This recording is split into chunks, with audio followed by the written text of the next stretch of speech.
भारत माता की जय, भारत माता की जय, वंदे मातरम, वंदे मातरम, जय श्रीराम, जय श्रीराम, जय श्रीराम, जय श्रीराम।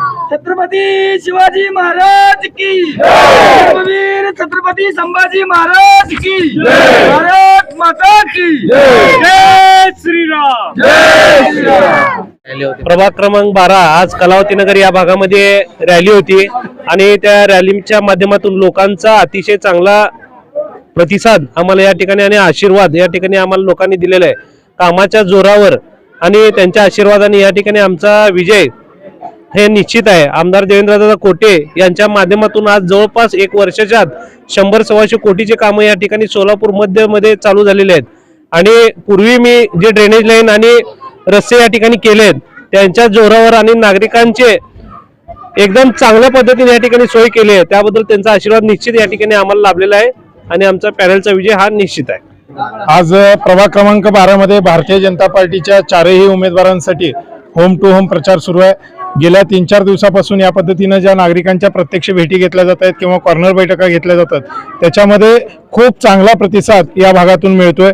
एकतर विनायकदादा कोंड्याल या भागाचे भाग्यविधाते म्हणून ओळखले जातात। खूप आधीपासून म्हणजे आजूबाजूच्या परिसराच्या आधी त्यांनी या भागात ड्रेनेज लाईन आणली, पाण्याची पाईपलाईन आणली, गल्लीबोळातले सगळे रस्ते केले आणि त्यातून आता 1 वर्षापूर्वी आमदार म्हणून निवडून आलेले देवेंद्रदादा कोठे यांनी या प्रभागामध्ये प्रचंड असा निधी दिलेला आहे। 15 कोटीचा निधी या भागात दिलाय। या विकास कामांमुळे लोक खुश आहेत। आता होम टू होम जाताना सुद्धा आम्हाला लक्षात येतंय की सुरुवातीला लोक कोण आला असं म्हणून बघतायत, पण जेव्हा विनायकदादांचा चेहरा समोर दिसतोय नागरिकांच्या चेहऱ्यावर हसू उमलताना दिसतं आणि दादा तुम्ही आमच्याकडे यायची गरज नाही, आमचा आशीर्वाद कायम तुमच्या सोबत आहे असं हक्काने नागरिक बोलतायत। आणि त्याच वेळेस विनायकदादाला पण प्रत्येक घरातली नावं माहीत आहेत हे विशेषत्वानं इथं सांगावंसं वाटतं। आत्ताच एका मावशीला ते विचारत होते गिरीश नाहीत का घरी, त्यांना सांगा मी येऊन गेलो, मामा नाहीत का घरी।